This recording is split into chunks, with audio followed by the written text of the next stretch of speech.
Hello friends, I'm George, the nice smelling gentleman. Welcome back to the channel guys, I hope that all of you are doing well. If you're seeing my face, that means only one thing. It's time for your daily dose of some fragrance content. And today I'm holding two fragrances from the brand of Fragrance World. On one hand I have Pride Marine Red Moon, and on the other hand I have Lumiere Garcon, which is actually sold under the French Avenue sub-brand.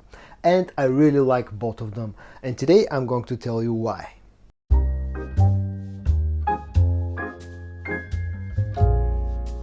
Now, both fragrances featured in today's video are very heavily inspired by two designer scents. And the first one that I'm going to take a more of an in-depth look will be Pride Marine Red Moon. So let's get close, let's check out the box and bottle design first of all of Pride Marine Red Moon. This is how the box of Pride Marine Red Moon from Fragrance World looks. I actually kind of dig the color combination here. You have a few different gradients of the blue color. You also get some red and white accents, and on the bottom this turns into a black color. Things you should need to know about this fragrance: bottle size 100 milliliters and the concentration is EDP. And if anyone is interested, the production date is stamped over here and it's May of 2024. Actually kind of a simplistic box design that's similar to the original fragrance, and I really like the way it looks. And then this is how the bottle of Pride Marine Red Moon from Fragrance World looks. Again, it has pretty much the same color combination as the box itself. The cap is plastic, the whole bottle has really nice heft to it. Design wise pretty similar to the original fragrance, and I actually kind of dig the way that the bottle also looks. And the whole packaging, although feels a little bit cheap, actually looks kind of nice. At this point you've probably already guessed that this is actually cloning a fragrance from the brand of Prada. In this case it's Prada Luna Rosa Ocean. But it's not a straight up clone neither of the EDT or the EDP. This is an interesting twist and feels like a mix between the two original scents. But first of all, let me show you the spray in action, and then I'll talk about the scent of Pride Marine Red Moon. The sprayer is decent, although from time to time it feels a little bit clunky, so not the best sprayer in the world, but when it actually sprays nice, it sprays pretty nice. And now onto the scent of Pride Marine Red Moon. Now this is a blue fragrance. Let me start with that. It's not very aquatic, but it's definitely a blue fragrance. In the opening, what I get out of this one is a strong bergamot note that gives this one quite a bit of freshness, but it also feels quite spicy. There's a peppery note, there's a saffron note that comes through really nicely, and then you also somewhere in the background you get a hint of a lavender note, which gives it some aromatic properties. Also there's quite a bit of sweetness that's poking its head up. There's something like maybe a sugary or a caramel sweetness, and also maybe a hint of freshness from an iris note. The iris note that's been used in this fragrance, it's not powdery, it's not sweet, it's just kind of fresh and feels kind of clean, just like the way that Prada usually uses the note of iris. So the opening is fresh, it's spicy, a little bit sweet, and a little bit green, kind of floral. Feels really fresh. On the dry down, this becomes a little bit sweeter. That sugary, that sweet note, caramel note actually becomes quite strong. This also becomes a little bit earthy. There's a vetiver note in here. There's a patchouli note that again it's used in this sort of an earthy way.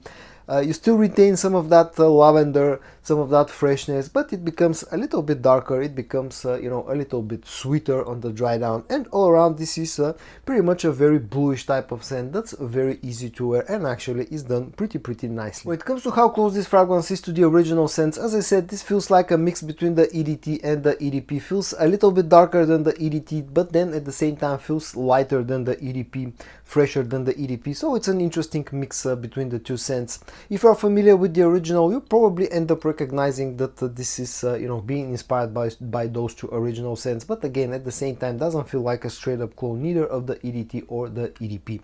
Performance wise, when I initially got this fragrance and tried it for the first time, I wasn't really that much impressed by the performance.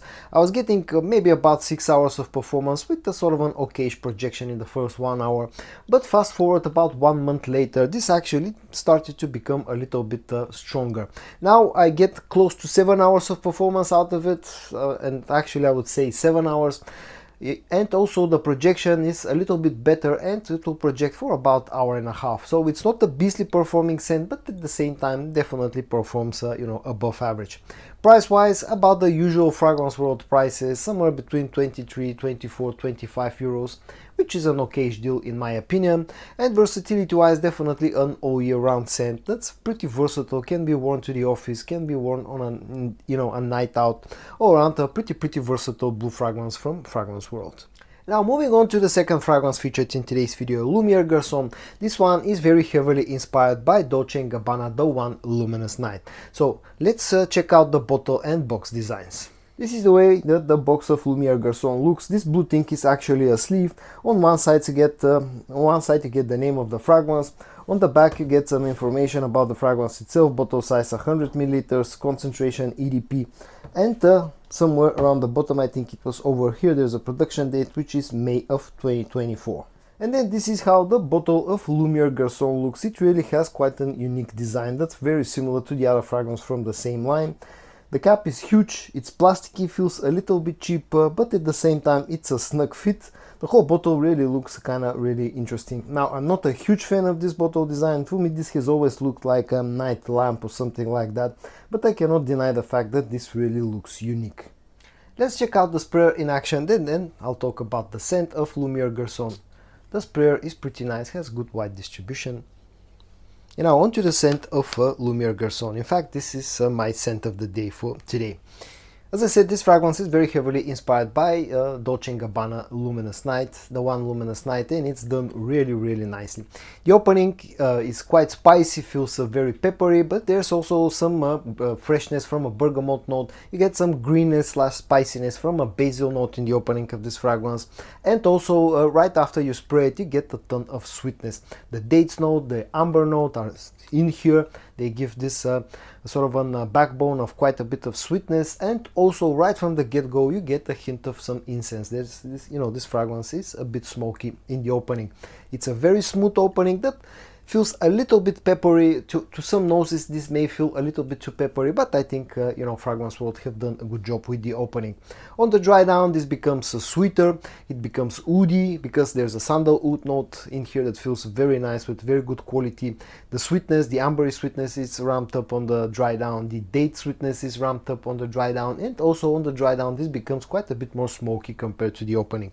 All around a very nice, very smooth fragrance that's done really nicely. And Fragrance World again have done a fantastic job with the Lumiere Garcon.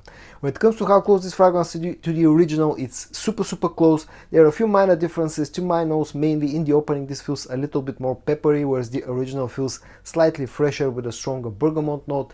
And then on the dry down this feels a little bit sweeter, with like having a little bit stronger date note compared to the original. But other than that, super similar, and especially in the air pretty much smells identical to the original fragrance. Performance wise, this is a very good performing fragrance. I've been getting between 8 and 9 hours of performance out of Lumiere Garcon, and also this projects really nicely for about an hour and a half up to 2 hours. So performance wise it's a very good performer.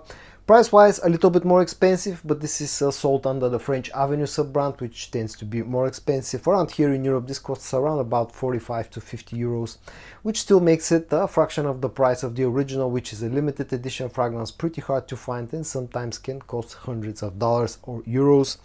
And versatility wise, this is definitely a fragrance that's more orientated towards the colder months of the year, more of a nighttime scent, definitely can work as a great date night fragrance. And at the end, a few final words about Lumiere Garcon and Bright Marine Red Moon.